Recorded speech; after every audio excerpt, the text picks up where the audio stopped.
Welcome back to the Pro Ticker Podcast, your Wednesday morning edition covering major financial magazine headlines, everyone. All right, today's deep dive. We've really tailored this one for you. We're pulling together the biggest themes hitting the financial news cycle, looking at sources like Bloomberg, CNBC, Reuters, Yahoo Finance, and honestly, there are three massive interconnected forces really colliding right now. First, you've got this just colossal escalation in the global AI spending race. It's staggering. Absolutely huge numbers involved. Second, flowing right from that, is the crunch it's creating. We're talking about compute power, yes, but maybe even more critical, the strain on energy infrastructure. That's becoming a real bottleneck. And third, we've got these key geopolitical shifts really moving markets. Everything from, Fed warnings about valuations to sudden sharp moves in defense stocks based on global events. Lots of moving parts there. Definitely a lot to unpack. So let's jump right in. We have to start with the AI headline that, really grabbed everyone's attention. Alibaba's massive spending commitment. So we're talking about Alibaba's CEO, Eddie Wu, his recent announcement out of Hangzhou. Sources like CNBC and Bloomberg are reporting the company plans to actually accelerate its AI spending beyond its original target. Yeah, that original target was already huge, over $50 billion or 380 billion yuan over 3 years. Now they're saying, nope, we need to go faster, bigger.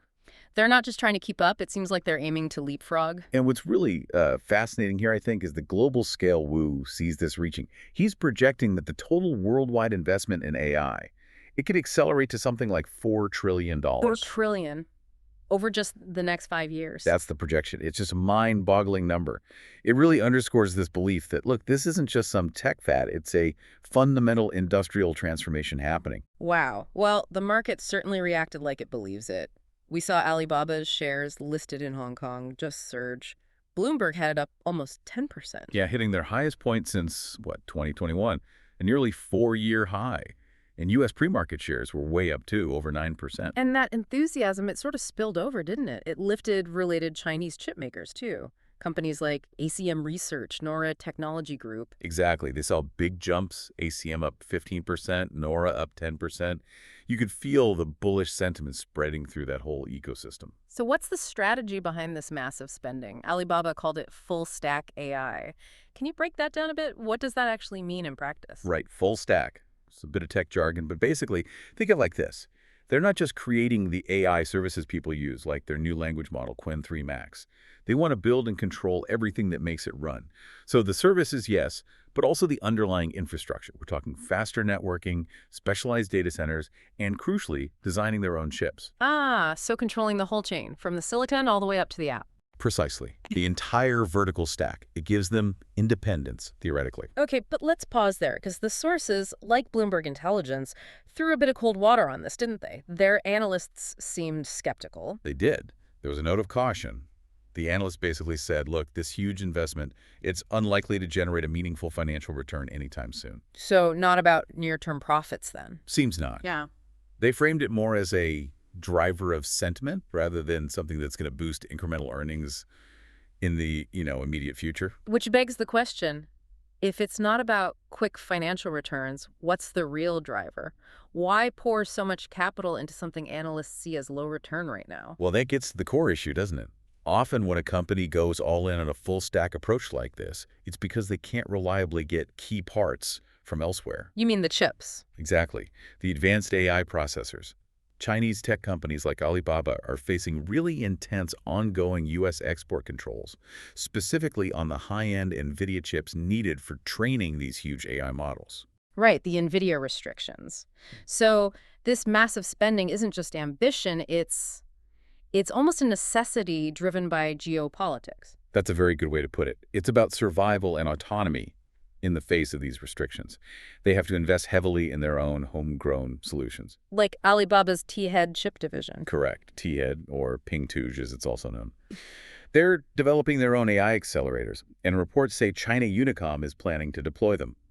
Huawei is doing similar things, working on next-gen AI chips and these superpod data center designs. But can they make them reliably and at scale? That's the multi-billion-dollar question, isn't it? The sources consistently point to manufacturing at scale as the major choke point. Designing the chips is one thing, but producing millions of them consistently, that's the real hurdle the U.S. controls have created. Okay, so this massive AI spending, particularly in China, driven partly by the need for self-sufficiency, it leads us directly to the next big global crunch. All this money pouring into compute power, data centers, Yeah. it's hitting a wall. A physical wall. Energy. Whether it's happening in Hangzhou or, say, Abilene, Texas, the power demands are just astronomical.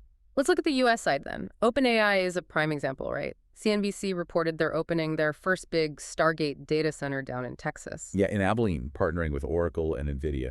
And the scale is just monumental. We're seeing estimates that the global build-out could reach $2 trillion overall.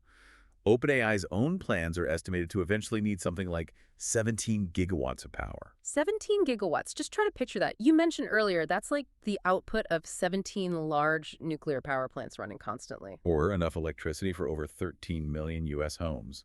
It's a staggering amount of continuous power draw, concentrated in specific locations. And this enormous spending, particularly the deals between OpenAI and NVIDIA, raised eyebrows, didn't it? Some investors were getting flashbacks to the dot-com bubble. Oh, yeah, definitely. There was chatter about whether this was sustainable, companies just throwing money at compute, maybe irrationally. But OpenAI CEO Sam Altman pushed back on that comparison. He did, quite strongly, according to CNBC.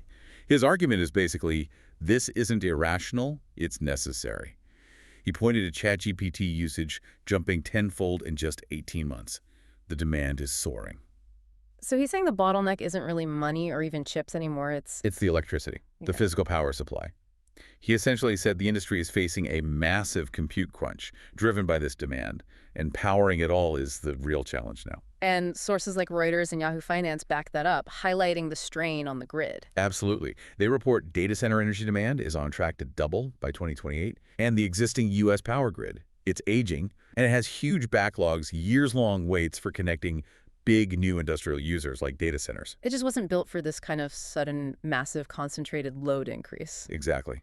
Which leads to the big strategic shift we're seeing now, because the main grid can't keep up. Big tech is going off-grid. Essentially, yes. They're looking beyond the traditional grid, forging direct partnerships with energy producers for dedicated power, primarily looking at reliable baseload power sources. Like natural gas and nuclear. Those are the main ones, yeah.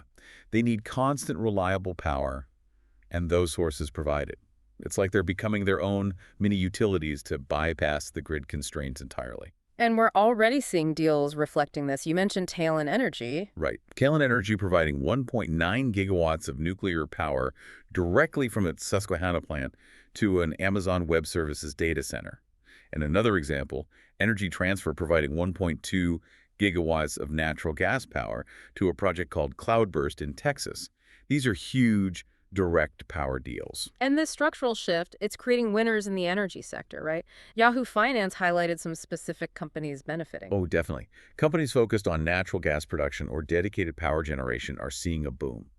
Names like Expand Energy, EQT Corporation, Williams Companies, they've had massive share price gains this year. Some up over 30, even 40% year to date. That's right. The AI race isn't just about tech stocks. It's fundamentally rerouting energy investment and boosting these specific kinds of energy producers. Okay, so from the physical demands of AI infrastructure, let's pivot. Let's talk about the broader market mood, the macro signals, and the geopolitical stuff that moved money this week. Because after all that talk of massive AI spending and exuberance, Fed Chair Jerome Powell kind of injected a dose of realism, didn't he? He certainly did. His recent comments, picked up by CNBC and Yahoo Finance, were quite cautious. He explicitly stated that by many measures, for example, equity prices are fairly highly valued. That's pretty blunt language from a Fed chair. It is, and this came after the Fed's recent quarter-point rate cut, which itself was pointed by signs the labor market was finally cooling off, labor demand weakening. And Powell described the situation as challenging, mentioning two-sided risks. What exactly does that mean for you, the listener, in this context? Well, it means the Fed is caught in a tough spot, a bit of a paradox. On one side, you have the slowing labor market.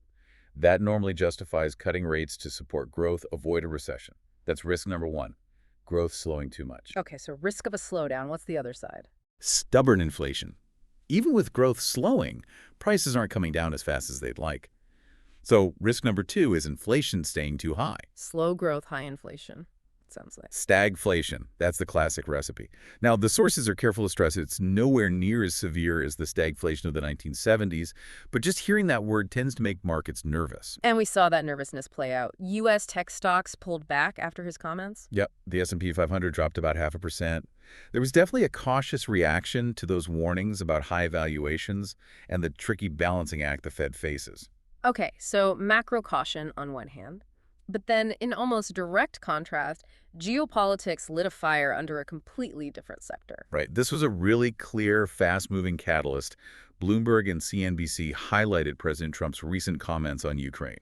He shifted his tone quite a bit, didn't he? Saying Ukraine is now in a position to win all of Ukraine back. Exactly. That, plus supporting the idea of NATO allies shooting down Russian aircraft that violate their airspace. That specific rhetoric acted like, well, rocket fuel for defense stocks globally. And the market reaction was immediate. Instantaneous and widespread.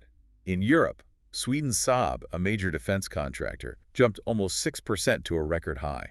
The Goldman Sachs basket tracking European defense stocks was up nearly 3%. And it wasn't just Europe. No, Asia too. South Korea's Hanwha Aerospace, Korea Aerospace, Hyundai Rotem, they all saw gains of 4% or more.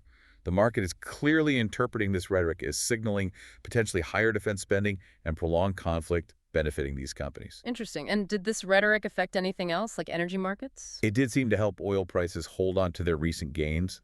Trump also specifically called out countries naming China, India, and some NATO members for continuing to buy Russian oil.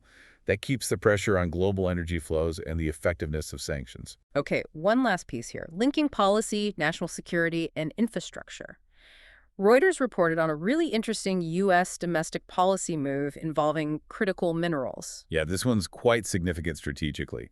The Trump administration is negotiating a huge loan, about $2.26 billion, from the Department of Energy for Lithium Americas. That's for the Thacker Pass lithium project in Nevada, right? Correct. But here's the twist. As part of the deal, the government isn't just providing debt, they're asking for an equity stake in the project. Up to 10%. An equity stake. That's unusual for a government loan, isn't it? Why would they do that? Well, it reflects how critical this project is seen for national security. Thacker Pass is potentially a massive source of lithium, essential for building a domestic U.S. supply chain for EV batteries, reducing reliance on, shall we say, less friendly nations. So the government wants skin in the game to make sure it succeeds. That seems to be part one of the rationale, yeah. Yep. Ensure the project gets built because it's strategically vital. But part two, according to the administration, is making it fair to taxpayers. Meaning, if the project hits it big using taxpayer-backed financing. The government, and therefore the taxpayer, gets a direct share of the profits, not just the loan repaid. It's a novel approach to funding critical infrastructure while potentially getting some upside. A very motivated move to secure those supply chains. Okay, wow. Let's try to pull these threads together. We've covered a lot of ground. We've seen this almost unconstrained river of capital flowing into the global AI build-out, fueled by projections hitting $4 trillion, even with warnings about near-term returns and valuations. Yep, massive spending driven by both ambition and necessity. Then we saw the huge strain this is putting on infrastructure, especially energy, forcing this fundamental pivot towards dedicated off-grid power like natural gas and nuclear. A huge shift creating winners in the energy sector. And finally, we saw how quickly markets react to broader forces, Fed caution hitting tech, while aggressive geopolitical talk instantly boosts defense stocks globally and policy shifts towards things like government equity stakes in critical mineral projects. It really shows how interconnected everything is: tech, energy, policy, geopolitics, all driving market moves. So connecting all that, especially the massive AI investments and the U.S.-China tensions, what's a final thought for our listeners to chew on? Well, think about this convergence. You have this immense, almost existential pressure driving China towards that $4 trillion vision of self-sufficient AI, developing their own chips, their own infrastructure, everything largely due to U.S. restrictions. At the same time, you see the U.S. hardening its own domestic supply chains, using tools like direct equity stakes in critical projects like Thacker Pass, and building out its own massive, power-hungry data centers, increasingly off-grid. So the big question to ponder is, will the sheer undeniable scale of this global AI build out this $4 trillion technological imperative eventually force the U.S. and China to find some kind of common ground, some regulated framework for chip supply, for trade, because the global cost of not cooperating becomes too high? Or does the current path of geopolitical division simply guarantee that we accelerate towards two completely separate, parallel, and intensely competing global tech ecosystems for the foreseeable future? Which future are we actually building right now? A very critical question indeed, something for all of you to think about. We'll see you all tomorrow morning with new headlines from major financial magazines.